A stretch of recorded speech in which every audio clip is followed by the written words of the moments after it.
ठरलं तर मगच्या आजच्या भागाची सुरुवात होते. सुभेदारांपासून तर आता इथे सचिनने पोस्ट केलेलं लेटर वाचत असते सायली. तर आता ती म्हणते की मी काही महिने तर USA मध्ये होतो, तेव्हा तर माझी बायको अस्मिता येऊन माझ्या पैशांनी पूर्ण US फिरून गेली. पण जेव्हा सुभेदारांना कळालं की माझी नोकरी गेली आहे आणि माझ्यावर कर्ज झालंय, तेव्हापासून सगळे माझ्याशी फटकून वागायला लागले. त्याने अस्मिताला भडकवलं, तिचे कान भरले आणि माझ्यापासून घटस्फोट घेण्यासाठी अर्ज भरायला लावला, असं म्हणते सायली. ते मला माझ्या बाळाला सुद्धा भेटू देत नाहीत. एका बापाच्या मनाची अशा वेळेला काय अवस्था होते हे तुम्ही सगळे समजू शकता, असं म्हणून असतं त्या लेटरमध्ये. तर आता इथे सगळ्यांना खूप जास्त धक्का बसलेला असतो सुभेदार मंडळींना, हे काय लिहिलंय त्यांनी सोशल मीडियावरती सचिनने म्हणून. तर आता इथे पुढे लेटरमध्ये असतं की अस्मिताने माझ्याकडे पोटगी पण मागितली, असं म्हणून असतं. एका नवऱ्यावर आणि बापावर होणारा हा अन्याय कोणी थांबवणार आहे का, असं म्हणते सायली. पुरुषांनाही मन असतं, हे कोणी लक्षात घेणार आहे का, मला कधीतरी न्याय मिळणार आहे का, असं म्हणून असतं त्याच्यामध्ये. तर आता इथे सगळ्यांनाच धक्का बसलेला असतो. हे सगळे आपल्याला प्रेशराईज करायचे टॅक्टिक्स आहेत, नाहीतर त्याला हे सगळं सोशल मीडियावरती देण्याची काय गरज होती, असं म्हणते आता अस्मिता. फक्त एवढं करून थांबला नाहीये, पाठीमागून अजून बरंच खूप काय काय करतोय तो, असं म्हणतो आता इथे चैतन्य. का, असं म्हणते कल्पना, अजून काय करतोय तो, कोण काय करतोय, असं म्हणत आता अर्जुन आलेला असतो. अहो कुठे गेला होता तुम्ही, असं म्हणते आता सायली. माझ्या एका पेशंटला लिगल ॲडवाईस हवी होती, म्हणून मी दादाला घेऊन हॉस्पिटलमध्ये गेलो होतो, असं म्हणतात अश्विन. पण इथे काय झालंय, असं म्हणतात अश्विन. तर आता हे बघ, असं म्हणून चैतन्य दाखवतो ते आर्टिकल अर्जुनला. अर्जुन वाचतो ते आर्टिकल. तू म्हणाला होता सचिनने उद्याची डेट हेअरिंगसाठी मागून घेतली आणि त्या बेसिसवर त्यांनी ही पोस्ट टाकली सोशल मीडियावरती, असं म्हणतो अर्जुन. त्यांनी डेट मागून घेतलीच आहे अर्जुन, पण त्याची हिंमत खूप वाढली, असं म्हणतो चैतन्य. त्याचा नक्की काहीतरी प्लॅन आहे, हे बघ नोटीस बघ, असं म्हणतो आता चैतन्याने नोटीस देत होता इथे अर्जुनला. तर अर्जुन नोटीस वाचतो. त्याला आपल्याला कोणतीही संधीही सुद्धा द्यायची नाही आहे तयारी करण्यासाठी पण, असं म्हणतो अर्जुन. आणि अर्जुन, सचिनने अस्मिताई विरुद्ध डोमेस्टिक व्हायलन्सची कंप्लेंट पण टाकली, असं म्हणतो चैतन्य. व्हॉट, असं म्हणतो अर्जुन. काय, असं म्हणते सायली. हो, असं म्हणतो चैतन्य. आणि त्यात सायली वहिनींचं नाव सुद्धा आहे, असं म्हणतो आता चैतन्य. त्यामुळे उद्या कोर्टामध्ये उद्या सायली वहिनीला सुद्धा जायला हवं, ही त्याची नोटीस, असं म्हणतो चैतन्य. आणि आता अर्जुन वाचतो ती नोटीस. व्हॉट रबिश, असं म्हणतो आता अर्जुन. डोमेस्टिक व्हायलन्स सगळ्यात मोठा जोक आहे, असं म्हणतो आता अर्जुन. म्हणजे सायलीला ह्या अवस्थेत परत कोर्टात जावं लागणार, असं म्हणते आता Pratima. I am really very sorry Sayali, पण तुला उद्या कोर्टामध्ये यावं लागेल, असं म्हणतो अर्जुन. अर्जुन सचिनच्या हातपाय इथपर्यंत थांबलेले नाहीत, त्याने बार काउन्सिलकडे जाऊन तुझ्या विरुद्ध कंप्लेंट पण केली आहे. त्याचं असं म्हणणं आहे की तू ही केस वैयक्तिक वैरासाठी लढतोयस, असं म्हणतो चैतन्य. काय, असं म्हणतात अर्जुन. तर सगळ्यांना खूप जास्त धक्का बसलेला असतो या सगळ्याचा. सचिनला माझ्यावर सूड उगवायचंय म्हणून तुम्हाला सगळ्यांना का त्रास देतोय, असं म्हणते अस्मिता. त्याला माझ्याबरोबर संसार नव्हता करायचा, मग डिवोर्स देते ना मी त्याला, तो आता हवं ते करायला मोकळा, असं म्हणते अस्मिता. मग माझ्या घरच्यांना का छळतोय तो, असं म्हणते अस्मिता. अस्मिता या अगं तो अलिमिनी वाचवण्यासाठी सगळं करतोय तो, असं म्हणतो आता चैतन्य. सगळ्या सुभेदारांवर कुटुंबावर चिखलफाक केलं ना तर तो कोर्टात चांगला ठरणार आणि मग तो तुझी आणि स्मितची आर्थिक जबाबदारी त्याला घ्यायला लागणार नाही ना, म्हणून चाललंय हे सगळं, असं म्हणतो चैतन्य. सचिनला चांगलंच माहितीये की माझी फॅमिली माझा विकनेस आहे आणि म्हणून हे करतोय तो सगळं, असं म्हणतो आता इथे अर्जुन. तर आता सायली म्हणते पण त्याची मुजोरी आपण चालू द्यायची नाही, माझा तुमच्यावर आणि तुमच्या बुद्धीवर पूर्ण विश्वास आहे, असं म्हणते सायली अर्जुनला. आणि त्याला खोटेपणा करायचा आहे ना, खुशाल करू द्या, असं म्हणते सायली. तुम्ही तो कोर्टात सगळा उघडा पाडा, असं म्हणते आता सायली. तर आता इथे सायलीला बघून सगळेजण दंग होतात, कारण खूप अग्रेसिव्ह झालेली असते सायली. म्हणून त्याने केलेला एक एक आरोप असा खोडून पाडा की पुन्हा तो समाजात मानाने फिरता कामा नये, असं म्हणते सायली. स्वतः शेण खायचं आणि आणि बायकोवर तिच्या घरच्यांवर आरोप करायची पुरुषाची हिंमत होता कामा नये, असं म्हणते सायली. सायली, असं म्हणतात अर्जुन. तर आता त्रास झालेला असतो सायलीला. बस इथे बस, असं म्हणतात आता सगळेजण सायलीला. आणि तिला खूप जास्त त्रास झालेला असतो. पाणी दे, पाणी दे, असं म्हणते आता इथे कल्पना. आणि आता पाणी देत असते मल. तर आता मी सचिनचं काय करायचं ते बघून घेईन, तू स्ट्रेस घेऊ नकोस, तू आराम कर, असं म्हणतात अर्जुन. तर आता त्रास झालेला असतो सायलीला खूप जास्त. ती आपलं डोकं धरून बसलेली असते. तर आता ती पाणी पिते. तर आता इथे मैपतला दाखवलंय. तर आता इथे मैपत पाय वगैरे धुत असतो कोणाचे तरी, असं दाखवलंय बघा प्रेक्षक हो. बाबा आज तुमचे पाय धुण्याचे भाग्य मला मिळालं, असं म्हणतो मैपत. मी धन्य झालो. तर आता सचिन सुद्धा तिथेच असतो आणि बाकी लोक सुद्धा. आणि त्या गुरुजींना दाखवलंय ते खूप चिडलेले असतात मैपत वरती. तर आता ते गुरुजी लात मारून टाकतात मैपतला जोरात. तर आता इथे सगळ्यांना धक्का बसतोय काय होतंय म्हणून. तर आता मैपत पडलेला असतो खाली. काय रे हे मैपत, साधे तुला पाय नीट पुसता येत नाही, तसं म्हणतात गुरुजी. अरे तू सेवा करतोयस का उपकार करतोयस माझ्यावर, असं म्हणतात गुरुजी. तुझ्यासारखे सेवक मी माझ्या पायाजवळ उभे पण करत नाही, असं म्हणतात गुरुजी. हा भाऊ कुणी बाबा फारच बंडोक निघाला, मैपत शिकरेला लात घातली, असं म्हणतात सचिन. आता मैपत हिची तंगडी तोडून ह्याच्या गळ्यात घालणार असं म्हणतो सचिन. बाबा ह्या गरीबाकडून काय चुकलं का? काय लागलं? मी परत पाय पुसतो तुमचे असं म्हणतो त्या महिपत या गुरुजीला आणि परत तो पाय पुसायला येतो. सचिनला मात्र धक्का बसतोय, काय चाललंय महिपतचं म्हणून. आणि बाकी सगळे बघतच असतात. हा महिपत असं म्हणतात गुरुजी, माझे पाय पुसायची आता काही गरज नाही असं म्हणतात गुरुजी. मी फक्त तुझी परीक्षा बघितली असं म्हणतात गुरुजी. जी व्यक्ती रागावर नियंत्रण ठेवू शकते ती जग जिंकू शकते असं म्हणतात आता गुरुजी. आणि जी व्यक्ती माफीची दानं ठेवते परमेश्वर त्या व्यक्तीला प्रसन्न होतो. बाबा म्हणजे तुम्ही माझ्यावर चिडले नाही ना असं म्हणतो महिपत. नाही, आता मला कुणाचाच राग ओढावून घ्यायचा नाही असं म्हणतो तो.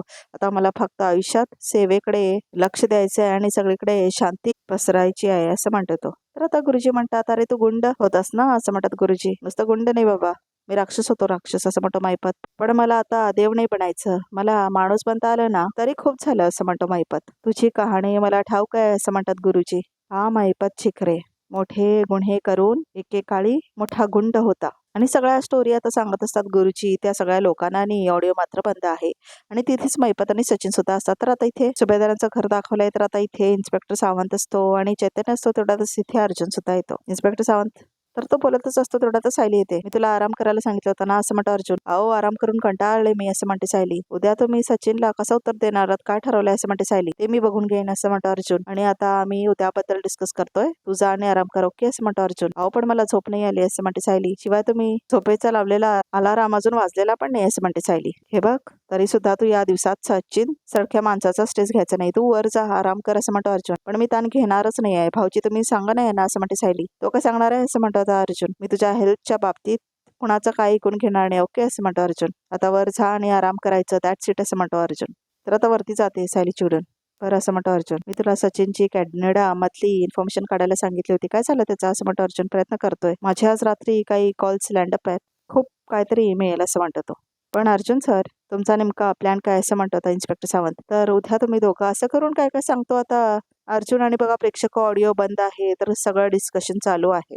तर आता महिपतला दाखवलंय, बाबा हे सगळं तुमच्यामुळे शक्य झालं असं म्हणतो महिपत. काय मी एकदा जेलात असताना ना तुम्ही मला साक्षात्कार दिला असं म्हणतो आता इथे महिपत. आणि सांगितलं चांगल्या मार्गावर चाल, वाईट मार्ग सोडून दे. आणि ते मी ऐकलं. ते ऐकल्यामुळे काय झालं, माझी वागणूक सुधारली आणि त्या जेलरने मला लवकरच जेलमधून बाहेर काढलं. मी तुम्हाला सांगतो आता गुरुजी, मी 3D पर्यंत जाईपर्यंत एकही पाप आता करणार नाही आणि करण्याची इच्छा पण नाही माझी, एक पण नाही करणार मी पाप असं म्हणतो तो. असं माझं सगळं ठरलेलं आहे. आता फक्त मनशांती पाहिजेत, एकदम जगामध्ये सगळी शांतता पसरली पाहिजेत. तुमच्या मनातही जे काय असेल पाप केले असेल तर आत्ताच्या आत्ता बाबाच्या चरणी धुवून तुम्ही मोकळे व्हा असं म्हणत असतो आता इथे महिपत ते सगळ्या लोकांना. पण सचिनला मात्र धक्का बसत असतोय, काय करतोय हा म्हणून. तर आता सगळे लोक टाळ्या वाजवतात. मग अशी मी तुला म्हणालो की मी तुला माझ्या पायाशी पण उभं नाही करणार असं म्हणतात गुरुजी. पण मी तुला उभं नाही, मी तुला माझ्या हृदयाशी कवटाळणार असं म्हणतात गुरुजी. आजपासून तू माझा शिष्य असं म्हणतात गुरुजी. आणि माझे विचार या भक्तजनांपर्यंत पोहोचवण्याचा पवित्र कार्य करशील असं म्हणतात गुरुजी. तर आता ते महिपतला उभा करतात. महिपत दादा की जय, महिपत दादा की जय असं म्हणतात आता सगळे लोक. आणि सचिनला मात्र कळतच नसे काय चाललंय म्हणून. तर आता इथे आशीर्वाद देत असतात गुरुजी. तर आता इथे सचिन म्हणतो, या अण्णांचे माकड चाळे बघण्यापेक्षा मी हेअरिंगची तयारी करतो उद्याची असं म्हणतो आता सचिन. सुभेदारांचा माज उतरलेला बघायचंय मला असं म्हणतो सचिन. तर आता इथे सायली आलेली असते बाहेर स्टडी रूमच्या. तर आता ती बघते विमलला. तर आता इथे विमल कॉफी बनवत असते. तर आता इथे सायली बघते विमलला. विमल ते कॉफी यांच्यासाठी नेत आहे का असं म्हणते सायली. हो कॉफी अर्जुन दादा आणि चैतन्य दादांसाठी आणि चहा ते पोलीस आलेत ना त्यांच्यासाठी केलंय असं म्हणते विमल. अहो थांबा मी देते असं म्हणते सायली. बरं असं म्हणते विमल सावकाश असं म्हणते ती. तर आता इथे सायली घेऊन जात असते कॉफी आणि चहा. ओके असं म्हणत असतो सावंत. आलंय माझ्या लक्षात, आम्ही लगेच कामाला लागू असं म्हणतो तो. ओके आपल्या हातात उद्यापर्यंतचाच वेळ आहे, तोपर्यंत आम्ही जे ठरवलंय ते आपल्या हाती लागलं तरच आपल्याला केस जिंकता येणार आहे असं म्हणत असतो अर्जुन. तर आता तेवढ्यात सायली येते म्हणते, जे आपण ठरवलंय ते तसं नाही घडलं तर मग दुसरा काहीतरी उपाय असायला हवा ना असं म्हणते सायली. तू परत का विचार करतेस असं म्हणतो इथे अर्जुन. तर आता सायली म्हणते, अहो कॉफी घेऊन आले होते, कानावर पडलं तेवढं ऐकलं असं म्हणते सायली. तरी सुद्धा ऐकायचं नाही असं म्हणतो अर्जुन. म्हणजे मी जे काय सांगतोय ते तुझ्या कानापर्यंत पोहोचत नाही, बाकी जगाचं सगळं तुझं कानापर्यंत पोहोचतंय असं म्हणतो अर्जुन. तर आता इथे सायलीला काय आवडत नाही, कारण तिथेच पोलीस बसलेला असतो. अहो पण तुम्ही प्रत्येक केसमध्ये माझी मदत घेता ना असं म्हणते सायली. मग आताच का घेत नाही आता असं म्हणते सायली. कारण आता सगळ्यात जास्त इम्पॉर्टंट तुझी तब्येत असं म्हणतो अर्जुन. पण सचिनने उद्या मला पण कोर्टामध्ये हजर राहायला सांगितलंय ना, मग मला नको का कळालं उद्या तिथे काय बोलायचंय कसं बोलायचंय असं म्हणते सायली. काय करायचं कसं करायचं काय सांगायचं जे काय असेल ते सगळं तुला उद्या सकाळी सांगेल. जे गरजेचं आहे तुला नक्की सांगेन. पण आता वर जा आणि आराम कर असं म्हणतो अर्जुन. तू वर न गेलीस ना तर असं म्हणतात इथे अर्जुन. तर काय असं म्हणते सायली. चिडते ती खूप. तर असं म्हणतो अर्जुन. तर मग मी बोलणार नाही तुझ्याशी असं म्हणतो अर्जुन. तुम्ही मला इथून हाकलून देताय ना असं म्हणते सायली. तसं असेल ना तर मीच तुमच्याशी बोलणार नाही असं म्हणते सायलीने निघून जाते तिथून. नको बोलू पण जाऊन आराम कर असं म्हणतो अर्जुन. उगाच विचार करू नकोस काही, जा आराम कर असं म्हणतो अर्जुन. तू काय असतोस असं म्हणतो तो चैतन्याला. हसायला काय झालं नाही कुठे काय असं म्हणतो चैतन्य. माझा चेहराच असला आहे असं म्हणतो तो. बंद कर असं म्हणतो अर्जुन. इन्स्पेक्टर सावंत तुम्ही तरी सिरियस व्हा ना प्लीज असं म्हणतो अर्जुन. हो हो तुम्ही काळजी करू नका असं म्हणतो सावंत. तुम्हाला जे हवंय ते सगळं उद्या सकाळपर्यंत उद्या आमच्या हातात असेल असं म्हणतो तो. प्लीज कॉफी असं म्हणतो इथे अर्जुन. तर आता प्रतिमा कल्पना आणि प्रतापशी बोलत असते. तुम्हाला पटतंय ना माझं म्हणणं असं म्हणते आता प्रतिमा. हो अगं असं म्हणते कल्पना. पटतंय खरं तर. सायलीला खूप स्ट्रेस आहे हे मलाही दिसतंय असं म्हणते कल्पना. पण तरी सुद्धा ती तुझ्याकडे राहायला गेली तर आम्हाला इथे अजिबातच चैन नाही पडणार असं म्हणते कल्पना. हो असं म्हणतो आता प्रताप. पण सायलीला विश्रांतीची गरज आहे कल्पना असं म्हणते आता इथे प्रतिमा. तू इथे तिला कितीही विश्रांती घ्यायला लावलंस ना तरी ती काय तुझं ऐकणार नाही असं म्हणते प्रतिमा. काही ना काही काम करतच राहणार असं म्हणते प्रतिमा. त्यात अस्मिताचा विचार करत राहणार. तिने आता ह्या सगळ्यापासून दूर असायला हवं ना असं म्हणते प्रतिमा. खरं आहे म्हणजे ह्या अशा अवस्थेत तिने ह्या टेन्शन पासून दूरच राहायला हवं असं म्हणतो प्रताप. आणि मधुभाऊ जर बरे असते तर ते तिला माहेरपणासाठी आश्रमला नेलेच असते ना. म्हणून मी तिची आई म्हणून तिला माहेरपणासाठी नेते असं समजूया आपण असं म्हणते प्रतिमा. पण तिला थोड्या दिवसांसाठी तरी माझ्याकडे येऊ द्या असं म्हणते प्रतिमा. सायलीसाठी मी काय काय करायचं ठरवलं होतं. तिची अशी काळजी घेईन तशी काळजी घेईन. पण मला तिच्याबद्दल आता काहीच करता येत नाहीये. असं नाही आहे कल्पना असं म्हणते प्रतिमा. अगं तू सुद्धा तिची आई बनवूनच तिची काळजी घेतेस. पण सध्या घरातलं वातावरणच असं आहे की सायलीचं मन शांत राहणं खूप कठीण आहे असं म्हणते प्रतिमा. हो असं म्हणते आता इथे कल्पना. सध्या सायली करता हे सगळं खूप स्ट्रेसफुल आहे असं म्हणते आता कल्पना. जा तू तिला तुझ्या घरी घेऊन जा असं म्हणते आता कल्पना. तर आता प्रतिमा खूप खुश होते. आणि हे बघ अशी कितीशी दूर जाणार आहे, इथेच तर आहे असं म्हणतो प्रताप. आपल्याला जेव्हा आठवण येईल ना तेव्हा आम्ही लगेच जाऊ ना भेटायला असं म्हणतो आता प्रताप. अगदी कधी या असं म्हणते प्रतिमा. पण आता थोडे दिवस तरी मला आणि रविराजना आपल्या लेकीचं गोड कौतुक केल्याचं सुख मिळू द्या असं म्हणते प्रतिमा. हो पण हे अर्जुनला तर पटायला हवं ना असं म्हणते कल्पना. मी बोलेल त्याच्याशी असं म्हणते आता प्रतिमा. पण सायलीला आता उद्याच्या उद्या घेऊन जाणार मी असं म्हणते आता प्रतिमा. बायको बायको असं करत आता अर्जुन येतो. बायको असं म्हणून ओढत असतो तो. सायली असं म्हणत असते अस्मिता. सायली असं म्हणत असते अस्मिता. हे सगळे सायलीला का हाका मारतात असं म्हणतो प्रताप. चला चला बघूया असं म्हणते आता कल्पना. तर सगळे बाहेर जातात. बायको बायको असं करत आता अर्जुन फिरत असतो. तर आता इथे अश्विन म्हणतो ती प्रणाजीच्या खोलीत पण नाहीये. मी गार्डन मध्ये बघून आले असं म्हणते अस्मिता. ती तिथे पण नाही आहे असं म्हणते. ती कुठे गेली असेल ती असं म्हणते अस्मिता. इथे पण नाही येते असं म्हणते आता विमल. कुठे गेली असेल ती असं म्हणतो अर्जुन. काय रे काय झालं काय असं म्हणते आता कल्पना. नाही काय मी स्टडीमध्ये काम करत बसलो होतो तेव्हा मी तिला सांगितलं की जा वर आणि आराम कर. पण जेव्हा मी वर गेलो तेव्हा ती रूम मध्ये नाही आहे आता. आणि कुठे सापडत नाही असं म्हणतो अर्जुन. आम्ही घरात सगळीकडे शोधलं कुठेच दिसत नाहीये ती. मी एक काम करते मी बाहेर बघून आले असं म्हणते अस्मिता. तर आता इथे बाहेर जाते अस्मिता. अरे पण इतक्या रात्री कुठे गेली असेल ती असं म्हणतो प्रताप. अर्जुन तुझं काय भांडण वगैरे झालं नाही आहे ना तिच्या बरोबर असं म्हणते प्रतिमा. मी भांडलं वगैरे नाहीये असं म्हणतो अर्जुन. चिडलो मी तिच्यावर असं म्हणतो तो. तर आता इथे अडगळीची खोली दाखवली. तर आता इथे अस्मिता आलेली असते. ती आता बघते सगळीकडे तर सायली तिथेच बसलेली असते. तर आता अस्मिताला दिसते सायली. तर आता इथे अस्मिताला खूप हसायला येतं. तर आता अस्मिता बाहेर जाते. तर आता इथे अर्जुन म्हणत असतो ऍक्च्युली आम्ही आतमध्ये इथे अस्मिताच्या केसबद्दल बोलत होतो आणि तिला थांबायचं होतं. मी सांगितलं तिला की जा आणि आराम कर ना कशाला थांबायचंय असं म्हणतो तो. तर आता इथे कल्पना म्हणते अर्जुन तू का तिला त्रास देतोस. अरे जरा तिच्या कलाने घे की असं म्हणते कल्पना. दादा आपण गेट जवळ जाऊन बघूया का असं म्हणतो आता इथे अश्विन. अर्जुन अरे असं म्हणते आता इथे अस्मिता ती स्टोर रूम मध्ये असं म्हणत आता इथे अस्मिता आलेली असते हॉलमध्ये. चला ना असं म्हणते अस्मिता. तर असं करते ती आणि घेऊन जाते सगळ्यांना.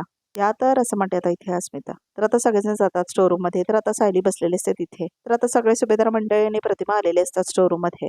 तर आता इथे असं म्हणून सांगते अस्मिता. तर आता इथे अर्जुनला दिसते सायली. तर आता इथे खूप चिडून बसलेली असते सायली. कोण कोण आहे ते कोणाला तरी खूप राग आलेला दिसतोय असं म्हणते अस्मिता. तर आता सायली बघते सगळ्यांकडे. तर आता प्रतिमा हसत असते. काय सायली तू इथे येऊन बसलेस असं म्हणते कल्पना.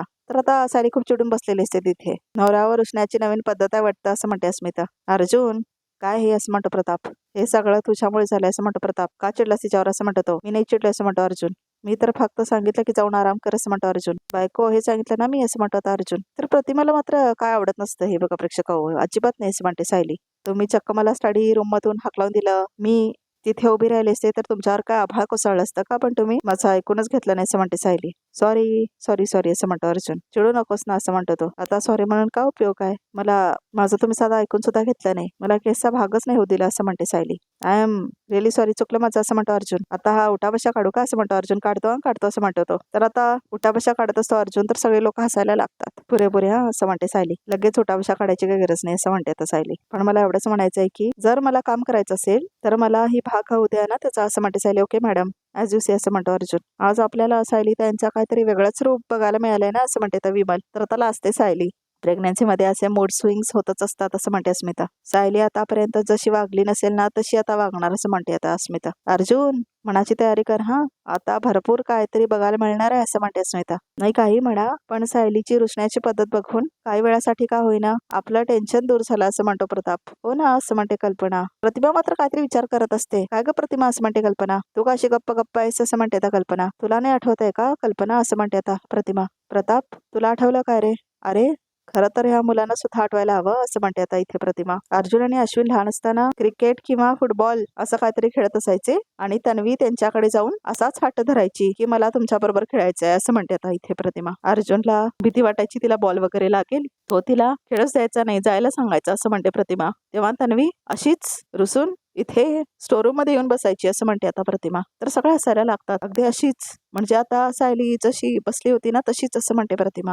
तर आता परत विचार करायला लागते सायली. हो असं म्हणतो प्रताप. आठवतंय मला असं म्हणतो तो. तर अर्जुन म्हणतो आता ऍक्च्युली मला पण आठवतंय. एक दिवस तन्वी माझ्या हातून बॅट खेचून घेत होती. मी नाही म्हणालो तरी चिडली आणि एक्झॅक्टली इथेच येऊन बसली होती रुसून असं म्हणतो अर्जुन.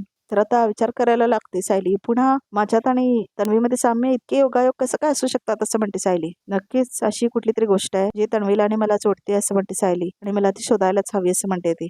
तर आता बघा प्रेक्षक हो, सायली खूप विचलित झालेले दाखवले. तर आता बघ इथे समजा तर बघूया तर रिकॅपमध्ये काय आहे ते. तर आता इथे कोर्ट सीन दाखवलंय आणि इथे अस्मिताला म्हणत असतो तो सचिनचा वकील की तुम्ही तुमच्या सासू सासऱ्यांना वृद्धाश्रमात सोडले, ती रिसिट असं म्हणून तो देतो आता जजना. तर आता इथे अर्जुन क्रॉस क्वेश्चन करत असतो सचिनला. तुमच्या आई बाबांना वृद्धाश्रमात पाठवलं, मग तुम्ही त्यांना थांबवला का नाही असं म्हणतो अर्जुन. मिलॉर्ड, मी अशा साक्षीदाराला बोलू इच्छितो जिची साक्ष खूप महत्वपूर्ण ठरेल असं म्हणतो अर्जुन. तेवढ्यातच आता इथे सायली आणि प्रतिमाला दाखवलंय. तर आता इथे कॅसेट असते सायलीच्या हातामध्ये. तर आता इथे प्रतिमा म्हणते ही आहे तन्वीच्या बोबड्या आवाजातली शुभम करोतीची कॅसेट असं म्हणते प्रतिमा. तर आता चालू होतं शुभम करोती तन्वीचं आणि हे सगळं ऐकत असते आता सायली आणि तिला विचलित होत असतं. तर बघा प्रेक्षकावर रिकॅप सुद्धा इथे संपतो. तर आमच्या चॅनल नक्की सबस्क्राईब करा.